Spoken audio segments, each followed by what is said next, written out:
in game 3 more number games. 4. Game 4 is loading up right now.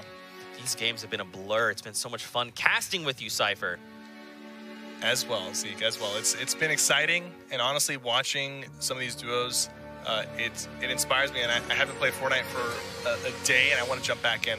I can't wait to get back home tomorrow just so I can get on and play some games. I get really pumped when I'm watching these guys. This is coming from the racetrack going up north of Junction. So this will be like, it's kind of like a reverse bus from the last game. The last game, if you were landing in the desert, you have to stretch really far. This time, it's a little bit different. You have an easier land. The bus is moving 25% faster, like I mentioned before. So the teams who are landing late, they do get to their destination a little bit quicker. Yeah. And I mean, this is ideal, like you talked about, because there's less landmass kind of toward the bottom southwest of the map. So you're going to see a lot of these people land very quickly. Some people even doubling back up to risky reels in Wailing Woods. Very interesting to see. No one contesting the center of the Vortex. Okay. I don't know who basically won the Vortex battle, but there is a team there uncontested. I wonder if that's Nick Merckx. I'm assuming it's Aiden. I'm assuming. Okay, Clarify right out the gate has gone down, and Science is making his way. He might have been getting shot at and jumped off the top. I believe he might have traded with Strugs, who's now slurping down a Chug Jug. And now Fear as well is just trying to go around, just get a little bit of loot, find some minis. There's 4 teams. It seems like there's 4 teams here in Tilted Towers. There is quite a few. Again, though, no Nick Merckx. So Nick Merckx has abandoned Tilted Towers. He says, I'm very too good surprising. for this. And Aiden. No, Nick Merckx is here. Oh. And so is Aiden. They're bringing it back home. I'm sorry. Are they just like are they like talking to each other like, hey, man, all right, like, all right, 2 games, Floating Island. All right, now back to Tilted. Back to home turf. I think Aiden is following Nick around. You think so? Yeah. They're in the battle bus about to jump out. They're like, hey, however, Tilted. And I'm like, okay, I'll see you there. Nick does have the shields right now, and so does Hysteria. And they're moving very fast towards Aiden and his partner. Aiden did put on a shield. They're very close to each other. I don't know if they're going to see each other, but if Hysteria and Nick do see them, and they do, getting some shots off, already taken down. Ambrew goes Aiden, taking some shots back at Nick Merckx, but he fell on top of a clinger, and he's going to get taken down. Nick Merckx has no materials left, and there's a quad launcher. Hysteria probably doesn't even have that many materials either. Jay Cuddy and Salt putting some pressure, but they don't seem to be committing. They might not know that they're weak or low on mats. So they're just taking some shots from a distance, and they're not really pushing them. So this is really good for Nick Merckx and Hysteria, just because they might be able to back out, go back into the big red building, and just farm up, or even go underneath the basketball courts and start farming up. That's probably what will happen here. Does that mean that this is now Nick Merckx 2, Aiden 1? It is two for 1, yes. Yeah. Now, they did get the jump on them, but this is Fortnite. You know, you got to be aware. Anything can happen. So far, Nick Merckx is leading this fight 2-1. I can't wait to see them duo at TwitchCon. And now, if you're on a TwitchCon, don't land Tilted Towers. you trust me, just don't land Tilted Towers. It's not worth it. What do you think their duo name would be? Would it be Naden? Would it be Nick Aiden? I think it's Naden. Aiden Merckx. Aiden Merckx, there you go. We'll have to ask them when we see them at TwitchCon. But now look, Cuddy's not too far away, neither is Salt. There's also another duo here as well, and I mean, there was a lot of action happening, right? They took shots at Nick, and then they were just like, okay, I guess go. And I'm going to be honest with you. I think they should have pressured them a little bit more. I think, you know, it's a safe play, but like that's a little bit of the passiveness showing a little bit there. Like if they had pressed them, they would have gotten the 2 limbs because they were low on materials and heals. Nate Hill and Symphony fighting Morgas and One Shot Girl. This is the second. They actually seem to land here a lot. Both of these teams have encountered each other, but they always choose to disengage. And right here we can see Morgas and One Shot Girl disengaging from this fight. Both teams are healthy and have, you know, some materials to fight, but it's just smarter, especially with the circle being, you know, north of Fatal. It's smarter just to sit back and farm up. Yeah, I love that too. I mean, you have to what a mark of a good player is knowing when to engage and when not to. Exactly. And both these guys, they're doing the same thing. They're not engaging. There's no need to this early. Just go your separate ways, continue to farm up materials. But look at Bobby, Bojangles, and Crispy stuck between EU Jack and Ashton. And you got Ninja and Monsters south of them, not too far away. They probably do hear the shots. I don't think they'll push them, but, you know, if they get on top of this hill, they can definitely control the late game rotation from one of these teams. These guys are just looking. They're like peeking, trying to get just a little tag to make the fight a little easier. And they don't have a lot of materials. Oh! Now Jack, he just hit him for 60 with the assault rifle, and he probably told his teammate immediately. And that is why he's being pushed. Ashton is putting some pressure on them. They're both close to each other. Crispy goes down. And he probably knows that Bobby only has 40 health because he had to do a lot more damage to Crispy. So he knows that Bobby is the one that Jack headshot. Yeah. And there we go. They just thirsted CLG Crispy. Bobby's alive, but look, they're playing smart. You got to respect these players. You could easily lose a 1v2 if you make one bad decision. So they're going to go ahead and spread out and hit him from two different sides. Bobby jumps out and shoots Jack a couple times, taking off his shields, but gets met with Ashton, and he goes down. That was his only real chance, is to try to like jump one of them very quickly. Yep. But that didn't work out in his favor. Ooh, wow. So look, back with Nate Hill and Symphony. I think they lasered Morgasa, Yeah. and they know he's weak. They cracked him. He's hiding in the cornfield there. They think he's underneath, but he's not. He's not. He's somehow slipped away. He will be able to get that medkit off, and you know, they've invested materials and time into trying to defeat him, and they didn't. Oh, so they're onto it. So if they don't, I feel like now Nate Hill and Symphony might not disengage because they feel like they've already invested too much into this fight. They want to get their rewards. They want to get the spoils of these guys. Burst shots coming out. I don't know about this, man. You've got a team coming in down south. The Storm is about to be at the back. I don't know that this is worth it at all, Cypher. Yep, I think they're realizing that. I feel like they're not very happy with that. I would be very upset to have used that many resources and still not come out with the win or the resources. But the circle is not, the safe zone is actually not too far away. So they might be just disengaging for the time being, and they might choose to push them once they're in the safe zone. Yeah. And at that point, fine, you know, then sure, but and Morgas is doing a really good job of, he knows this, he knows that they'll probably push him. He's doing a good job of, one, pretending like he has a lot of health. He doesn't have any shields, right? But he's pushing them as if he's 100, 100.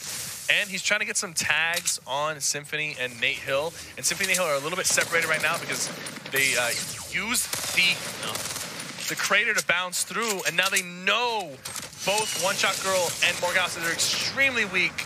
Morgas taking the high ground. He might get shot down. One Shot Girl's being pushed by Nate Hill right now. She's going for the high ground. Symphony's on top of both Morgas and One Shot Girl because Morgas had to stop to heal, and it gave Symphony enough time. He's got one rocket shot. Will he be able to use this wisely? He's going to try to locate one of them and shoot them out of their box and maybe try to finish them with a follow-up shotgun shot. Morgas on top. Up top. Will he use the rocket here? He probably will. He's going to try to take this all down. Morgas falls right on top of him. There's one ramp holding this up, putting more pressure on him, trying to take the high ground back, putting more pressure on him with the SMG. Good double team from Symphony and Nate Hill. This is not the first time we've seen them do this. One Shot Girl left alone to deal with two of the deadliest players in this lobby. This is not... Trying to slip out. Building right here is going to give away her location. Yep. And they see her now because of the builds. She might have been able to slip out if she didn't build. It would have been risky if she got shot. But building straight up told them exactly where she was. And now they're putting some pressure. They know she's weak. She goes down. Morgas did a great job, and so did One Shot Girl in terms of forcing the fight, because they knew that they were gonna. They knew that they invested a lot of resources. They knew that they were gonna try to fight them. Yep. So they took the initiative to start fighting. Unfortunately, Nate Hill and Symphony, they used the creators position into the circle, and then they got some really good shots on them. Knew they were weak, and then pushed them. They lasered Morgasi before they could get in the safe zone, and then he had to commit to the med kit. It's a rough spot to be in all, but they come out on top. They've got extra resources, mats, Shadow Stones as well. They can make these rotations. Daquan and Nox the Fox. I know Daquan is a slayer. Wait, if there's going to be any team did they just walk by Mista? Yeah, they did. They might. Looks like they were looking for him, and Mista just slipped by. I think the one elim that they had was on Go School. Yeah, but Mista, you know, he sneaks by them, lets them pass. But look, he doesn't have any medkits or bandages, and he's got the storm on his back, and he's got a long way to rotate. So he's got to be careful. Back and tilted where Jay Cuddy and Salt are just taking their time, farming things up. Nick Merckx in Hysteria, though. Still here. Still here. Nick Merckx has a grappler. Got to watch out for that. Man, Jay Cuddy's sitting on a quad launcher with 3 rounds. Look how many teams and duels are coming up right behind them in Tilted. You got even a duel down south. Yeah, I think Daquan and his partner might be coming up as well very soon. They were rotating from that area. Nick Merckx going with the grapple play. Putting pressure on High Distortion. High Distortion is not held up by a lot. Just a couple ramps, and he'll come falling down. Trying to trade with them. He still has that grappler. Yellow and High Distortion both fighting Nick Merckx in this area. Nick Merckx goes down. Well-placed shot from Yellow. Takes him out. Valiant effort. That is his 3rd elim. And now if they take out Nick Merckx's partner, they're going to put a point on the board. And they do. Wow. High Distortion nearly goes down. I mean, he gets down, but nearly gets thirsted. FaZe Yellow does save him. 4 limbs from FaZe Yellow. Still 71 people alive. I believe this team has the most limbs this game right now, and they're still alive. So hopefully we can see High Distortion and Yellow break the dry streak of low limbs from NA. Currently 6, they're 2 away. That's very doable here in this game. We have 71 players remain. Made a temple though. It's a hot spot, and look at the safe zone. So I mean, you got to think Zexro and Krier coming out of the storm like, oh, thank goodness, we are just right here. They've got a lot of mats, and these guys are very aggressive, and they've done a good job of getting a lot of limbs in all of their games so far. So I do think that they're going to get some fights. Daquan down right now, but there is 2 other duos nearby that are fighting each other, so I think he'll be able to be picked up while Yo-Yo and his partner deal with the duo that's like right underneath them. And keep in mind, man, the storm's pretty far from them right now. They have to go just across Loot Lake near the ravine. I don't think Yo-Yo and Outlit realize Jay Cuddy and Salt are underneath them, or if they do, they just realize it now. They heard Salt move around. Yeah, Yo-Yo heard it. So this is a very tricky situation. The storm is as far away from these guys as it possibly can be. So they have about a minute before it starts closing. So if this doesn't end soon, all of these guys are going to be put in a very tough situation. Daquan and Nox getting hit with the stink bombs. They're going to be forced to disengage. Man. Daquan making a strong push for the high ground. He's got a shotgun out. Will he be able to finish this fight quickly? Let's see. He's got the mats to fight. Him and his partner are on top right now. They have the high ground. They're going to start putting some pressure on Yo-Yo. Keep it up. Oh, boy. Show us what you're made of, Day. Hey, man. Day is no pushover. We saw him get 9 eliminations in a single game with solos just a few weeks ago. Oh, no. They're standing on one ramp. He should be able to catch himself if they go down, but they got to be careful. If they build any higher, it could get ugly. Yeah, just get down. Okay. All right. We're back on equal footing. 7 seconds. Oh, he's gonna throw some nades underneath Jay Cuddy. This might catch him. Is it enough? It bounced over. Yes, he did. He caught him. He knows he's down. He's gonna thirst him. Goes for the finish. There's 2 other people there. They bail immediately. They got what they came for. They're leaving. He's got the grappler, so he should be able to cover a lot of ground here while the other teams are behind him. Hopefully they don't laser him. Sniper shot comes out. Tay, are you there? I think he is moving. Okay, that scared me for just a moment. No. Disengaging. Day goes down. Outlet finds him. And now that's it. Nox is just left. I mean, if Nox turns, he can still catch Outlet. If he does, yeah. Oh, Yo-Yo keep it up, about to go down. So is Salt. Salt takes him out. He has got 2 bandages.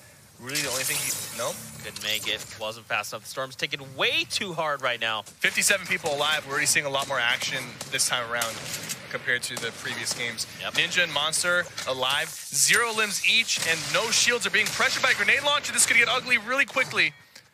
They've got enough mats, but they've got to extend this base. It's a little bit too small. Are they going for the high ground? They might try to take a high ground take. Ninja does have 6 shots on the grenade launcher. They need to eliminate a team that is holding extra shields. Outlit is trying to make it out of the storm. He has like 10 health remaining. I think he's going to go down, yet he just went down. He just did. See, everybody that was at that Loot Lake fight is now dead. All 3 teams. Because it's too tough of a situation, and no team decided to disengage. There was some opportunity to disengage, but they went for the limbs, and it backfired. Bold Naga Ops here with Dusty FN. 5 limbs from this team, and they're close. very healthy. And he's got a sniper rifle. I mean, even look at the loadout, man. Look at this. They're gonna knock him down and try to put some pressure with that quad launcher. He's gonna go ahead and reload the quad launcher. That was a good play. They nearly caught them off guard. Trying to replace and own these walls as much as possible. Man, that quad launcher, though, it's coming up clutch in these types of situations. You've got people turtled up. You force them to make rotations. On these guys. These guys are looking really solid. 999. And they can make this rotation really easily into the circle. They're going to stay low ground most likely because there's already a lot of teams posted up top.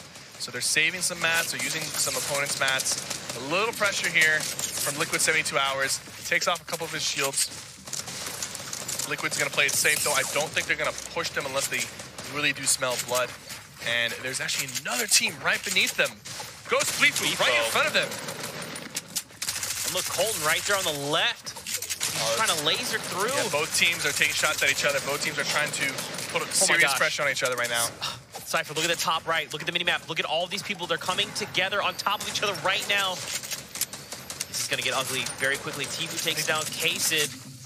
Those guys, did those guys lift off from the cursed stones? It looks like it. I think so.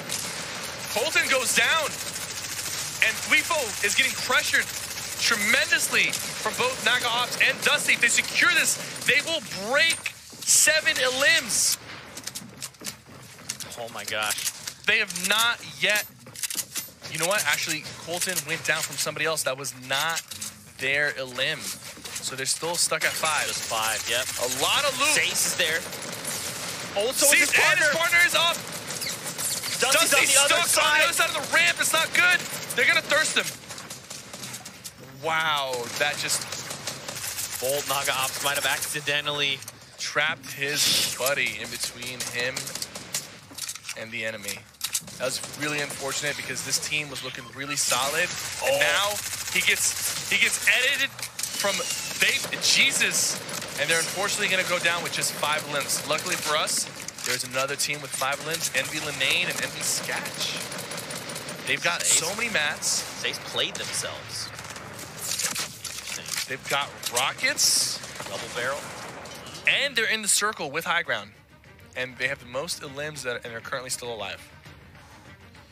And we are down to 40 players in the lobby. Now here's the question, Cypher. Can Linane and Sketch be the players to dethrone XL's 6 eliminations? They definitely have the toolkit. They're in a good position right now. They have the high ground. They've got rockets. They've got plenty of materials. If anybody's going to do it, it's going to be them. At least this game. So hopefully they don't fumble it.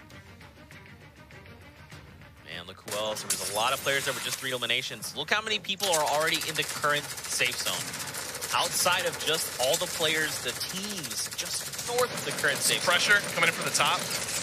Myth and Zoof looking to put a point on the board. They need 1 more limb to secure 4. Myth has no AR bullets, though. There we go. Zoof hooked him up. That's what you like to see. A lot of mats, but Myth's going to take a shotgun to the face. Very weak, but look, he's still putting pressure. He doesn't care. He's playing aggressive with his teammate. They need all this loot. Myth has basically nothing in his arsenal right now. He's got plenty of mats. The loot is in front of them. And look how he rotated that ramp facing away from him so they can protect themselves and grab the necessary loot. There's a slurp. Look, there's a slurp. There. That was a slurp that was left behind earlier when Thweefo and them were fighting. That is a super clutch slurp. He needs to pop bandage really quickly to try to really maximize the efficiency of that slurp. Unfortunately, he's not doing that. He could have. He should have, definitely. Yeah. But you know what? In the heat of things like this, man, it's very easy to forget things. Yeah. Hindsight is 20/20, but they're just focused on surviving. Oh, he takes another hit. What? Myth doesn't care. It's a chug too. Myth does not care. He has taken huge hits, and instead of backing up, he decides to continue putting pressure. And that's the type of aggression that's going to win you fights. That type of confidence, relying on your teammate to make sure that if you go down, they'll keep shooting for you, is what won them that fight. And he gets a chug jug, so it was definitely worth it. Extremely well played from Zoof and Myth. And don't forget, that's a point hitting the board for them. That could be huge as we make our way into the last few games of the day. Excel's our current leader with 6 eliminations. But Cypher, they got to make these rotations, man. They got to get to safety. A lot of people going down here on these rotations. Excel's down to 21 health. One person hits him, he'll go down. He'll pop these 2 minis. A little more health on him. He's got to be careful. I don't know where his teammate is. Him and his teammate are a little bit separated right now. He's looking for these rotation limbs. He needs one more limb to secure a point. Him and his teammate know this. It looks like they're going around hunting for one person that they could find, potentially, that is weak. There we go, 45 damage, putting some more pressure. Unfortunately, that person's gonna box up. He'll probably have to ignore that person. Oh no, you gotta be careful. The storm is closing in on you. Him and his teammate are both together now. Oh no, Skatch went down. They do have 6 limbs though. Tied for most limbs. Ninja took out Skatch. Needs one more. He almost finds a double barrel. So close. Gotta go for the reload now. 24 players left, Cypher. Now we're gonna go across the ravine. We have to go down the ravine and then back up that west side wall. He's still looking for the limbs. He knows he needs one more to get the most limbs. And if he gets 2 more, that's going to be the 3-point bonus for 8 limbs. Down below, Ninja. Ninja getting taken out by EMAT-GG. They had 3 limbs, unfortunately, and they finished outside of the top 5, so 0 points acquired. 1-2. It's not enough. Does not land a clean shot. Needs to reload the double barrel. He has 400 materials left, so he should be able to compete for a little bit longer. But if he doesn't go down, oh no! It was close. Super close on that shot. He's burning through all his mats. Just to get to the circle. I think that person that he's fighting is also a solo player. So this is his only opportunity. The storm is still closing in. It might push past him. Nope. Just on the edge. Cypher, I don't like how much mats he just burned just to try and get here to safety. And I mean, he's really not held up by much. Luckily for him, I think the circle is going back where he came from, so he can actually use his builds. That is so good for him. Now there was that player down below. There is a player down below. I don't know if that player dropped. That player might have actually dropped because you didn't see him build past this point. Right. And this point was in the storm, so he might have dropped beneath. So Linane gets to use some of his old builds, but it's actually stretching a little bit further across. He can use these last 100 mats to go down, and I think that's what he's going to do. Exactly. So just enough mats to get down without taking any fall damage. Looking for that 7th limb. All right, Linane, it's go time. Does not land a clean shot, unfortunately. 72 hours and Chap both have 6 limbs total. Could we see a new leader? There's only 4 people left. It's 2 solos and 72 hours and Chap. I say 72 hours and Chap are going to take this home. This could be 7 limbs from Envy Linane and Envy Skatch. Wait, is he 1v2 against Chap in 72 hours? It's now not we enough. have 2 teams with 7 limbs. Tied, Liquid Chap at 72 hours and Envy Linane. Both played extremely well. Liquid Chap and 72 hours take it home. They take the victory Royale. And 7 limbs, 1 elim away from a Royale flush. Super close. Wow. Then you got to think for them, that's probably heartbreaking to be 1 elimination away from not only the first Royale flush of the day, that would have been 8 points hitting the board for them, a 10K, and that would have put them in as the front runner for most eliminations. And just like you said, man, now there's 2 teams tied with 7. And you know they're thinking about every encounter and any potential limb that they might have let slip by, and they're like, oh man, I should have played this more aggressively, or we definitely should have secured that limb. And they're going to think back at every single moment, every single fight that they had. And I know there's going to be a few moments where they're going to be like, we should have done this, we should have deleted that guy. But it's still, you can't be upset. 7 limbs and the Victory Royale. Still huge. That's probably going to put them up in first place. Yeah.